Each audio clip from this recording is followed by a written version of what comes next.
Hello नमस्कार, welcome to inculcate learning. तो जो हमारे यूजीसी नेट पेपर 2 के लिए प्रैक्टिस क्वेश्चंस की जो क्लासेस चल रही हैं उसमें यूनिट 4 के क्वेश्चंस आज हम करने वाले हैं। आपके आने वाले एग्जाम और उससे भी आगे आने वाले एग्जाम्स के लिए इंपॉर्टेंट हैं। This is presented by me Raveena. Videos informative लगे तो इनकलकेट लर्निंग को लाइक शेयर सब्सक्राइब कर दीजिएगा। टीचर एजुकेशन से कंपैरेटिवली कम क्वेश्चंस देखने को मिलते हैं आपको। सो यूपी पीजीटी में जो क्वेश्चंस आए थे एक बार उनको कवर करते हैं। ये रीसेंट वाले क्वेश्चंस हैं जैसे मैंने आपको पहले की क्लासेस में भी बताया है। ओके, तो जो मोस्ट रीसेंट पेपर्स अभी हुए हैं 2025-26 में, उनमें से ये क्वेश्चंस मैंने यूनिट वाइज अरेंज कर रखे हैं। Consider the following statements regarding education in Uttar Pradesh. तो ये यूपी से रिलेटेड था, तो यूपी का क्वेश्चन है ये। Primary education is administered through a decentralised system involving local bodies.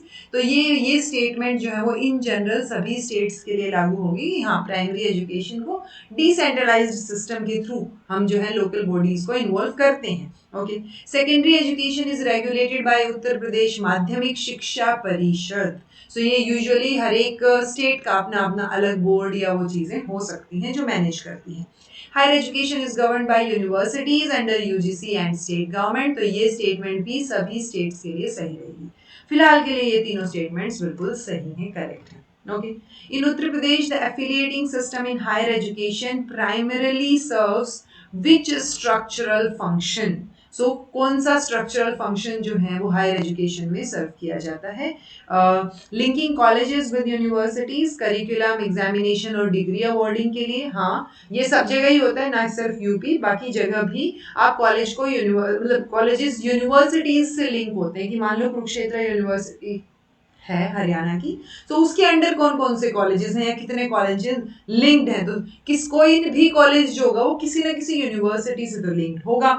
Integrating vocational training centres with secondary educational boards, secondary educational boards के, तो ये हायर एजुकेशन का नहीं हुआ ना।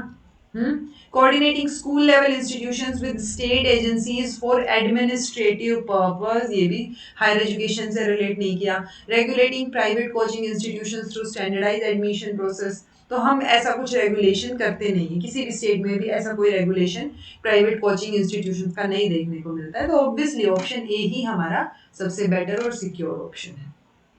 National Literacy Mission aims at impart functional literacy to 80 million illiterate person in the age. So ये 1988 में 87-88 में आया था ये नेशनल लिटरेसी मिशन।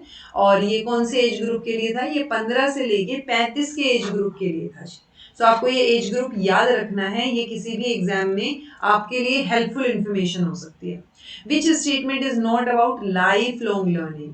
सो अगर आप एक्सक्लूसिवली फोकस कर रहे हो स्कूल एज लर्नर्स पे for specific issue based activism, तो ये तो स्कूल एज लर्नर्स के लिए हो गया, लाइफ लॉन्ग कहाँ हुआ? Okay, enables individuals to master the digital revolution.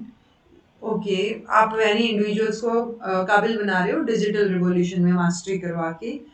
Improves employability through reskilling और अपस्किलिंग, रीस्किल करके और अपने आप को अपस्किल करके, स्किल बढ़ा के। ओके, या help countries respond to ageing societies. So life long learning is not about, तो ये जो एक्सक्लूसिव वर्ड आ गया ना, this is not about life long learning. बाकी चीजें चल जाएंगी कि आप डिजिटल रिवॉल्यूशन के यानी मास्टरी दे रहे हो, यहाँ पे भी आप नई स्किल सीख रहे हो या उसी स्किल को वापस से बेटर तरीके से सीख रहे हो, या एजिंग सोसाइटीज जो हैं वहां पे हेल्प कर रही है। सो लाइफ लॉन्ग लर्निंग सब जगह हेल्प करेगी, बट ये एक्सक्लूसिवली वर्ड जो है वो पहली स्टेटमेंट को गलत बना देता है। Which Indian educationist advocated an educational model integrating Vedic knowledge with modern sciences, a vision echoed in contemporary reforms such as NEP 2020? तो कौन से इंडियन एजुकेशनिस्ट ने ये चीज एडवोकेट की है कि वैदिक नॉलेज को इंटीग्रेट किया जाना चाहिए मॉडर्न साइंसेस के साथ? मदन मोहन मालवीय और श्री रविंद्रनाथ टैगोर, श्री अरविंद और स्वामी विवेकानंद। सो ये आंसर है जी मदन मोहन मालवीय। ये क्वेश्चन पूछा जा सकता है क्योंकि अभी तक हमारे सिलेबस में चूंकि मदन मोहन मालवीय नहीं है नेट के सिलेबस में, तो ये नहीं पूछा गया, बट कभी भी पूछा जा सकता है क्योंकि सिलेबस का कोई भरोसा नहीं होता, वो चेंज मतलब वैसे चेंज नहीं होता ऑफिशियली, बट चीजें अलग अलग पूछी जाती हैं। ओके, सो ये मदन मोहन मालवीय ने जो है वो 3 लेवल पे उन्होंने एम्स ऑफ एजुकेशन ऑपरेट करते हैं जी। एक इंडिविजुअल लेवल पे, एक सोसाइटल लेवल पे और एक नेशनल लेवल पे। ओके ये उनके कंपोनेंट्स हैं मालवीय मिशन के, और जो कि अलाइन करते हैं एनईपी 2020 के सेक्शंस के साथ, और ये अग्री भी करते हैं। जैसे होलिस्टिक एजुकेशन की बात की इन्होंने, वर्नैक्युलर मीडियम ऑफ इंस्ट्रक्शन होना चाहिए, एनईपी भी यही बोलती है। एनईपी कंपैरेटिवली ज़्यादा फ्लेक्सिबल है। वोकेशनल ट्रेनिंग जो है वो भी बात करती है एनईपी, इनफैक्ट छठी क्लास से ही बात करती है। तो ये छठी क्लास भी आपने याद रखनी है कि 6th क्लास से वोकेशनल एजुकेशन को इंटीग्रेट करने की बात की गई है। देन क्योंकि कोडिंग कौन सी क्लास से सिखाओगे आप, ऐसा करके एक क्वेश्चन आया था जो 6th से ही आएगा, क्योंकि वो वोकेशनल ट्रेनिंग में आ जाएगा। कल्चरल रूटेडनेस जो है उसकी भी बात करती है अपनी NEP 2020। Which statement best captures the tension in British period education between administrative intent and intellectual outcomes?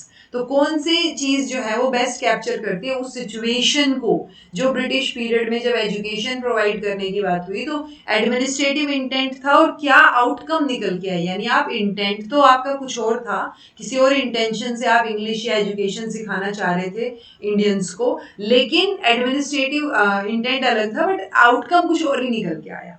So it trained colonial administrator but ignited socio-political progress.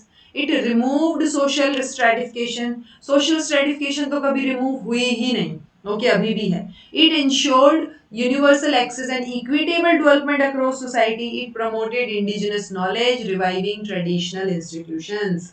So उन्होंने कोई इंडिजिनस नॉलेज प्रमोट नहीं की थी, कहीं पे कोई यूनिवर्सल एक्सेस की बात नहीं थी। अब बात होती है यूनिवर्सल एक्सेस की, तो स्पेशली जब हम यूनिवर्सलाइजेशन ऑफ एलिमेंट्री एजुकेशन सर्व शिक्षा अभियान 2001 की बात करते हैं। ओके तो उन्होंने कॉलोनियल एडमिनिस्ट्रेटर्स जो हैं वो ट्रेन किए थे, क्लर्क बनाना चाह रहे थे आपको एडमिनिस्ट्रेटिव लेवल पे, बट उसकी वजह से सोशियो पॉलिटिकल प्रोग्रेस जो है वो इग्नाइट हो जाती है। ओके यानी आप चाह कुछ और रहे थे, लेकिन अब हमने पढ़ लिया और चीजें पता चल गई, तो इंटेलेक्चुअल आउटकम निकल के आया कि लॉयल स्टाफ प्रोड्यूस जो आप करना चाह रहे थे वो इंटेंशन था, लेकिन बाद में हमें डेमोक्रेसी, लिबर्टी, राइट्स, इन चीजों के बारे में भी पता चल गया पढ़ा तो। ओके सो आउटकम कुछ और निकल के आया। Which finding from national assessment in India indicates declining school level educational standards? So कौन सी फाइंडिंग जो है नेशनल असेसमेंट से अगर आप देखोगे तो स्कूल स्टैंडर्ड्स के डिक्लाइन शो करती है। ठीक है कौन सी finding? High conceptual understanding in mathematics and science at elementary level. अगर मान लो ये चीज है भी कि भाई कॉन्सेप्चुअल अंडरस्टैंडिंग बहुत अच्छी है आपकी, तो ये तो डिक्लाइन तो नहीं हुआ। सो डिक्लाइन कैसे शो करेगी ये स्टेटमेंट? ओके परसिस्टेंट गैप है बेसिक रीडिंग और अर्थमेटिक में, ठीक है, डिस्पाइट ईयर्स ऑफ स्कूलिंग, यानी बहुत साल हो गए हैं पढ़ते हुए, बट गैप फिर भी आ रहा है बेसिक रीडिंग में और स्किल्स में।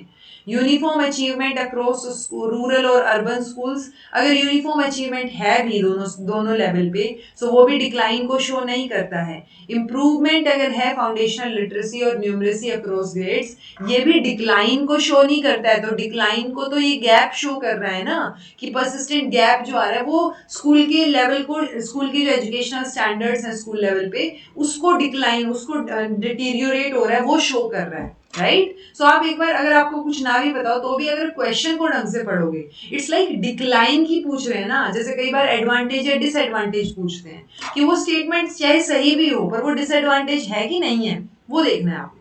Teaching strategies in early childhood should align with learners cognitive development level. Yes आप बच्चों के हिसाब से ही पढ़ाओगे ना उनको, उनके डेवलपमेंट लेवल के हिसाब से। Mental development in childhood progresses through identifiable stages of thinking, reasoning, problem solving. So वो प्रोग्रेस करेगा, आप उसको जो है आइडेंटिफाइबल स्टेजेस में देख सकते हो कि कैसे प्रोग्रेस हो रही है। ओके सो ठीक है जी, स्टेटमेंट और करेक्ट एक्सप्लेनेशन भी है, क्योंकि यहाँ पे हम कॉग्निटिव डेवलपमेंट लेवल के हिसाब से टीचिंग स्ट्रेटजीज की बात कर रहे हैं, और यहाँ पे हमने कॉग्निटिव डेवलपमेंट लेवल या मेंटल डेवलपमेंट की बात की है। Okay.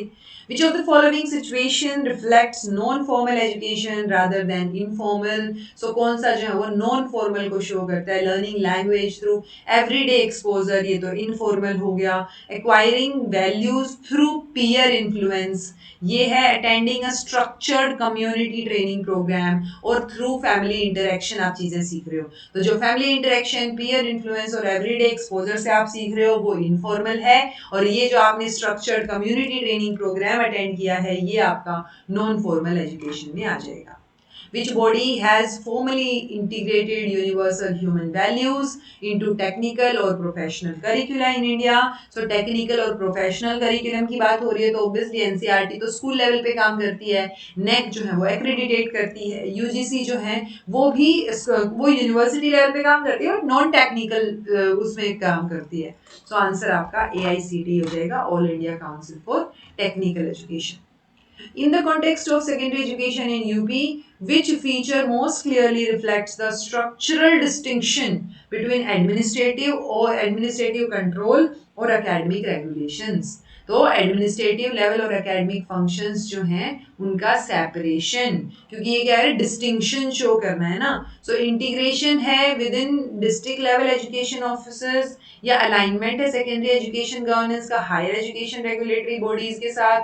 हर एक हायर लेवल की जो रेगुलेटरी बॉडीज होती है वो अलग है, जैसे यूजीसी वो स्कूल लेवल के लिए काम नहीं कर रही है. Okay, delegation of governance and curriculum design to private school managements ऐसा नहीं है. ये सेपरेशन है जी एडमिनिस्ट्रेटिव और एकेडमिक फंक्शंस का between state authorities and board. State authorities जो हैं वो आपका एडमिनिस्ट्रेटिव रोल निभाएंगी और जो आपका बोर्ड्स हैं वो आपके एकेडमिक फंक्शंस निभाएंगे. ओके, तो ये देखो ये यूपी में है, specially board of high school and intermediate education, Uttar Pradesh का बोर्ड है ये, और ये फोकस करेगा एकेडमिक रेगुलेशन पे, और जो डिपार्टमेंट ऑफ एजुकेशन है अंडर डायरेक्टर ऑफ एजुकेशन वो हैंडल करेगा एडमिनिस्ट्रेटिव मैटर्स को. Which one of the following is not a national level agency for helping in organizing in-service education program? तो national level NCERT national level है, CIET national level है, NUEPA भी national level है, but ये state institute of educational management and administration है, तो state level पे काम कर रही है. तो this is not national. Which of the following is not the function of University Grant Commission? So कौन सा काम नहीं है University Grant Commission का? To consider proposal for the establishment of new university in a state after 7 years of its establishment and provide financial assistance accordingly. But नहीं, कहाँ university थोड़ी ना खोल देगा UGC, वो क्यों proposal consider करेगा, right? To provide financial assistance for establishment of staff colleges, ये ठीक है. To provide grants to universities and colleges, ये ठीक है. To determine and regulate the standards for teaching, examination and research, ये भी ठीक है. So एक ही स्टेटमेंट है जो फंक्शन नहीं है पहला, क्योंकि यूनिवर्सिटीज बनाने का काम स्टेट यूनिवर्सिटीज कौन बनाएगा, लेजिस्लेटिव असेंबली, और सेंट्रल यूनिवर्सिटीज जो है वो पार्लियामेंट के अंदर उसका लॉ पास हो, बिल पास होगा. How many chapters are in National Curriculum Framework for Teacher Education 2009 NCFT 2009 में 12, 8, 6 और 7 6 चैप्टर्स हैं जी. याद रखो, ये इंफॉर्मेशन भी आपको एलिमिनेशन में हेल्प कर सकती है. A teacher is the image of Brahma, ये बात किसने बोली है? स्वामी विवेकानंद, B.O. स्मिथ, रविंद्रनाथ टैगोर या Manu?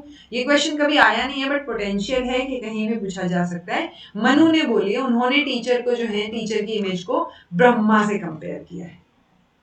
Which are the objectives of in-service education for teachers?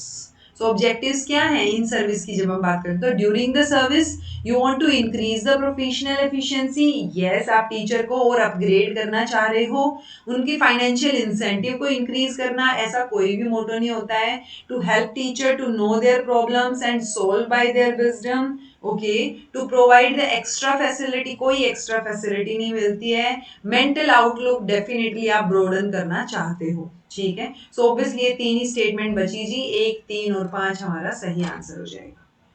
Continuous development, so professional continuous development, continuous professional. CPD, CPD क्या आएगा? मिनिमम 50 आवर्स पर ईयर, ठीक है. Second, okay, teacher education institutions, उनको हम मल्टी डिसिप्लिनरी बनाना चाह रहे हैं. हमने बोला भी है कि जो stand alone teacher education institutions हैं 2030 तक उनको मल्टी डिसिप्लिनरी बनना है. ओके, टीचर एजुकेशन की रेगुलेशंस, तो वो हमारा national professional standards for teachers NPST 2023 में ये गाइडलाइंस आई हैं और मैंने अपडेटेड मैराथन्स में भी इसको करवाया है. Minimum qualification of teacher 4 years integrated B.Ed, that means ITAP, integrated teacher education program, BA B.Ed, BSc B.Ed, BCom B.Ed, उस कैटेगरी में आएंगे. तो आंसर आपका 2, 4, 3, 1 हो जाएगा जी, ठीक है. In which year integrated education for disabled children IEDC scheme was launched? कब लॉन्च हुई थी?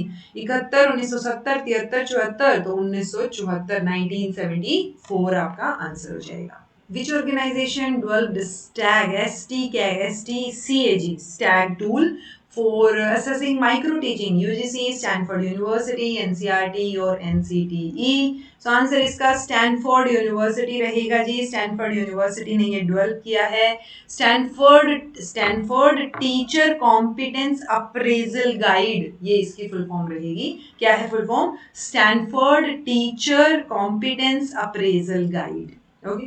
अब हम जेकेपीएससी का पेपर हुआ था 2025 में, उसके क्वेश्चन देख लेते हैं. विच of the following could be a part of the criteria for calling a teaching process and indoctrination. So indoctrination क्या होता है? जब बिना किसी क्वेश्चन के बिल्कुल मंत्रमुग्ध होकर आपकी बात को मान लिया जाए, वो प्रोसेस इंडोक्ट्रिनेशन है. जैसे ये बाबाओं की बातें मान लेते हैं, वो जो भी उपदेश देते रहते हैं मानते रहते हैं लोग पागलों की तरह. सो वो चीज के बिना कोई क्वेश्चन के कि बाबा जी ने बोल दिया ऐसे ही होएगा, वो वाली सिचुएशन. सो उसका वो जो अगर हम देखें कि कोई प्रोसेस, टीचिंग प्रोसेस अगर इंडोक्ट्रिनेशन की तरह हम उसको बोलें, तो हम क्या क्या चीजें चेक करेंगे? हम उसका इंटेंट चेक करेंगे, कंटेंट चेक करेंगे, पर्सनालिटी. इंटेंट, कंटेंट या method. Content, method, faith. Intent, method या फेथ. सो इंटेंट चेक करेंगे, कंटेंट चेक करेंगे और मेथड चेक करेंगे जी. ठीक है, कि क्या इंटेंट है, किस इंटेंशन के साथ वो चीज हो रही है, कंटेंट क्या है, क्या चीज इनकलकेट की जा रही है आपके अंदर, और तरीका क्या है. ओके. सो ये तीन चीजें हम देखेंगे. अगर ये इन तीन चीजों के बेसिस पे हम डिसाइड करेंगे कि भाई ये इंडोक्ट्रिनेशन है कि नहीं है. Okay. Imposing the principles of a particular school of thought so as to create faith in those principles in the minds of learner is gold. So आप principles को impose कर रहे हो किसी भी particular school के, ताकि आप faith create कर सको उसमें. So ये training है, instruction है, critical thinking है या indoctrination है. So ये indoctrination हो गया ना, कि आप faith create करके अब वो principles को वो बिना किसी question के मान लेगा इंसान. Isolated professional training, weak legal understanding of social justice, limited agricultural enrollment, or rigid technical silos. So multidisciplinary institutions by 2030. So ये challenge है isolated professional training का, जो कि मल्टीडिसिप्लिनरी इंस्टीट्यूशंस अगर हम खोलेंगे तो वो सॉल्यूशन की तरह काम करेगा. तो अगर ये यहाँ है तो ये तीन हमें समझ आ गया. बी का 3 यानी वीक लीगल अंडरस्टैंडिंग है सोशल जस्टिस की. अगर ये चैलेंज है तो आप कॉन्स्टिट्यूशन, ज्यूरिस्प्रूडेंस, ह्यूमन राइट्स ये पढ़ाइए, ये सॉल्यूशन है. ओके. लिमिटेड एग्रीकल्चरल एनरोलमेंट अगर है तो आप क्या करेंगे? इंक्रीज करेंगे कैपेसिटी, इंटीग्रेट करेंगे विद जनरल नॉलेज, या प्रमोट करेंगे कोलैबोरेशन विद इंडस्ट्री. सो अगर लिमिटेड एनरोलमेंट है तो आप क्या, रिजिड टेक्निकल सीलोज हैं तो आप क्या कर लो? इंडस्ट्री के साथ कोलैबोरेशन वाले एस्पेक्ट पे चले जाओ. आंसर आपका क्या हो जाएगा जी? फर्स्ट हो जाएगा. लिमिटेड एनरोलमेंट है तो इंक्रीज करो कैपेसिटी को, क्योंकि एनरोलमेंट लिमिटेड हो रही है ना, यानी स्ट्रक्चर, इंफ्रास्ट्रक्चर उतना नहीं है. सो जनरल एजुकेशन के साथ उसको इंटीग्रेट कर दो ताकि एनरोलमेंट बढ़ सके. Which one of the following is the recommendation of University Education Commission on teacher training colleges? So recommendation पूछी है, teacher training courses be remodeled and more weightage be given to practice in assessing the students' performance. Courses on the theory of education be standardized and common to all circumstances. Students to be encouraged to proceed the master degree immediately after their bachelor's degree in education. Teacher training courses be remodeled and less time be given to school practice. हमेशा ये recommendation में मिलेगा कि school practice को आप ज्यादा time दो. जो स्कूल इंटर्नशिप है उसको हम बढ़ाने की बात करते हैं, कम करने की बात नहीं करते हैं. सो ये तो नहीं होगा, ऑब्वियस है. ठीक है. देन है अगर आप एनकरेज कर रहे हो उनको, ये कोई तुक नहीं बनता कि आप मास्टर डिग्री जो है वो इमीडिएटली कर लो. ऐसा मतलब कर लेनी चाहिए, बट ये भी कोई एनकरेजमेंट वाली चीज नहीं है कि टीचर ट्रेनिंग कॉलेजेस के लिए जो है ये रिकमेंडेशन देंगे. ठीक है. देन है courses on the theory of education, उनको स्टैंडर्डाइज किया जाए, कॉमन बनाया जाए, या फिर टीचर ट्रेनिंग कोर्सेज को रीमॉडल करके उनको ज्यादा वेटेज दी जाए. किस चीज को? जो प्रैक्टिस है उसको. ठीक है. तो जब आप स्टूडेंट की परफॉर्मेंस को असेस करते हो तो जो प्रैक्टिस वाला पोर्शन है उसको ज्यादा वेटेज दी जाए, यानी जैसे स्कूल प्रैक्टिस है उसको ज्यादा वेटेज देना, ये पॉइंट है. सो ए हमारा आंसर हो जाएगा. ठीक है. स्कूल इंटर्नशिप को हमेशा ज्यादा वेटेज मिलती है। देन यूपीएचसीएससी भी हुआ था जी 2025 में, उसके क्वेश्चंस हैं, which of the following is not included in guiding principles for curriculum in NCF 2005, नहीं है, पूछा है। कनेक्ट करना है लर्निंग को रियल लाइफ एग्जांपल से, ये तो हम करते हैं। Ensuring that learning should be totally based on content knowledge, totally word जो है वो खटक रहा है। Enhancing the curriculum to provide knowledge and examples beyond text book, ये बात भी अच्छी है बहुत। Integrating examinations with class school life, ये इंटीग्रेटिंग एग्जामिनेशन, एग्जाम्स को इंटीग्रेट करना। अच्छा, क्लास की स्कूल मतलब स्कूल लाइफ के साथ इंटीग्रेट कर रहे हो आप एग्जाम को, ऐसा नहीं है कि सोलली बस एग्जामिनेशन पे फोकस है। तो आंसर आपका बी हो जाएगा जी, क्योंकि सिर्फ कंटेंट नॉलेज के ऊपर हम फोकस नहीं करेंगे, हम ओवरऑल नॉलेज पे फोकस करेंगे कि बच्चा सीखे। यानी कंटेंट नॉलेज एक तरीके से टेक्स्ट बुक नॉलेज की तरफ इशारा कर रहा है, और एक होती है लोकल नॉलेज और एक होती है टेक्स्ट बुक नॉलेज। तो हमें लोकल नॉलेज को भी कंसीडर करना है। Okay, for creating virtual labs as per NEP 2020 platforms to be used are the following: Diksha, Swam, Swamprabha, Parakh. So virtual labs, Parakh virtual lab नहीं assessment center है. Okay, Diksha, Swam, Swamprabha. इन्होंने क्या बोला है, कौन से use किए? तीन ही तो ऑप्शन है, तो यही तीन आएंगे, थर्ड नहीं आएगा बस। तो first, second and fourth. Okay, NCFT was published by national curriculum framework है टीचर एजुकेशन के लिए, तो नेशनल काउंसिल जो है टीचर एजुकेशन के लिए वो पब्लिश करेगी, ऑब्वियस है। ओके, NIRF तो 2015 के बाद रैंकिंग कर रही है। नेक जो है वो 1994 में था ना, नेक कब एस्टेब्लिश हुआ बताना मुझे जरा। एंड हेडक्वार्टर्स तो बेंगलोर में इसके। NCERT 1961 से काम कर रही है। To whom goes the credit of developing a comprehensive philosophy and original strategy of total quality management? So total quality management की अगर आप बात कर रहे हो, original strategy Crosby, Hill and Tyler, Deming and Juran. Juran को काफी credit जाता है, जुरान की ट्रायोलॉजी भी है जो मैंने आपको किसमें कराई थी, जो अपनी अपडेटेड मैराथन है उसमें करवाई थी। इशिकावा के डायग्राम्स हैं, बट सी ऑप्शन जो है वो बढ़िया है। A teacher discusses with students about how to select appropriate subjects for further studies. तो ये एजुकेशनल गाइडेंस है, जनरल गाइडेंस है, वोकेशनल है या पर्सनल है। तो ये किस तरीके की गाइडेंस है? अगर आप सब्जेक्ट सेलेक्ट करने में उनकी हेल्प कर रहे हो तो ये एजुकेशनल गाइडेंस है। ठीक है। देन एचपी टेट हुआ था जी 2024 में, तो 2024 के एचपी टेट के बाद से जितने भी एग्जाम्स हुए मैंने कोशिश किया उनके क्वेश्चंस इंक्लूड करने की। Which of the following commissions और committee was required exclusively to address the required नहीं, कुछ और वर्ड आना चाहिए, बट स्टिल समझ आ रहा है हमें कि टीचर एजुकेशन जो है उसको एड्रेस करने के लिए एक्सक्लूसिवली कौन सी कमेटी या कमीशन बिठाया गया था। Yashpal committee, justice Verma committee, national knowledge commission या मुदालियर कमीशन। ये तो बहुत पुराना सेकेंडरी एजुकेशन कमीशन है हमारा, ये भी 2005 से 8 तक के लिए बनाया गया था। तो ये अपना जस्टिस वर्मा कमेटी थी जी 2012 में जो बनाई गई थी। इनफैक्ट इन्होंने बोला था कि 10,000 से ज्यादा टीचर एजुकेशन के इंस्टीट्यूशन ऐसे हैं जो क्वालिटी पे काम ही नहीं कर रहे हैं, सिर्फ डिग्रियां बांटने का काम कर रहे हैं, बेच रहे हैं डिग्रियां एक तरीके से। Internship programme in teacher education has been provided to help teachers in school. Internship programme है ना, तो जो बच्चे स्कूल में मतलब इस लाइक जो बच्चे टीचर बनना चाह रहे हैं, जो प्यूपिल टीचर्स हैं उनको हेल्प करेगी ये। तो प्यूपिल टीचर या स्टूडेंट टीचर हम बोलते हैं, तो स्टूडेंट टीचर को हेल्प करेगी ये ट्रेनिंग प्रोग्राम जो इंटर्नशिप प्रोग्राम है वो। ओके, सो ये स्टूडेंट टीचर के लिए है। At the district level, which of the following institutions has been entrusted with the responsibility of in-service teacher education for primary and elementary?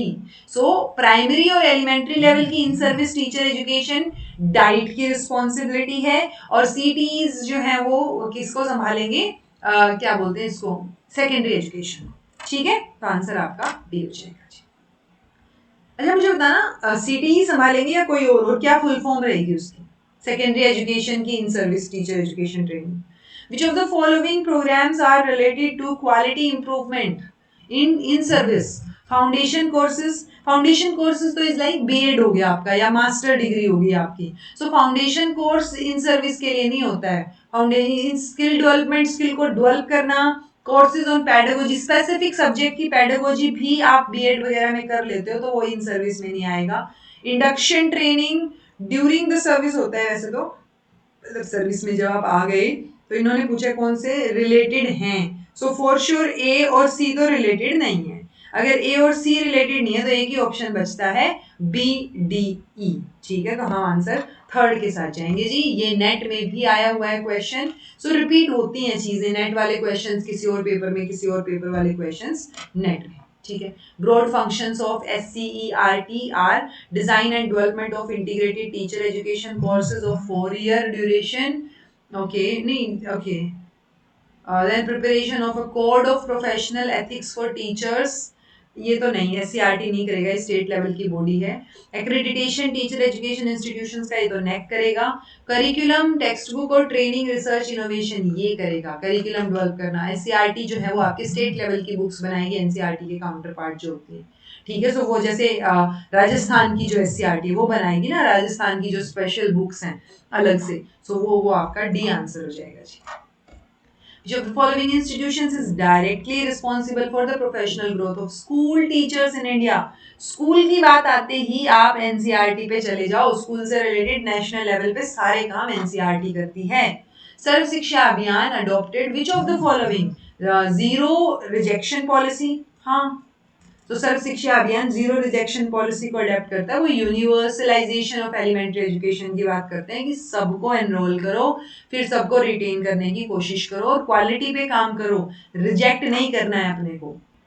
Which of the following are mainly associated with policy making and quality control? So policy making वो भी teacher education के aspect में। So अगर school level पे teacher education है तो NCERT कर लेगा, स्टेट लेवल पे SCRT भी करेगा हेल्प, और NCT तो है ही टीचर एजुकेशन के लिए। सो ये तीन ऑप्शंस जो है वो बेटर हैं जी। CBSE और ICSSR इसमें नहीं आएगा। सो आंसर आपका 3, 4, 5 हो जाएगा। ये दिसंबर 2018 के नेट में भी आया था और आप सोचो 2025 में जाके ये क्वेश्चन JKPSC ने HP टेट में रिपीट हुआ, HP टेट में, तो इसलिए चीजें रिपीट होती हैं। तो इसलिए ये सारे जो क्वेश्चंस मैं प्रैक्टिस क्वेश्चंस करवा रही हूँ ये कहीं ना कहीं आए हुए हैं। These are very much important. ये हमारे 4th यूनिट के क्वेश्चंस जो हैं वो यहाँ समाप्त होते हैं। मिलते हैं आपसे 5th यूनिट के क्वेश्चंस में। This was all about today. Thank you so much for watching. Be happy, keep smiling, subscribe to Twinkle Cake Learning because it is absolutely free. Take care. See you in next class.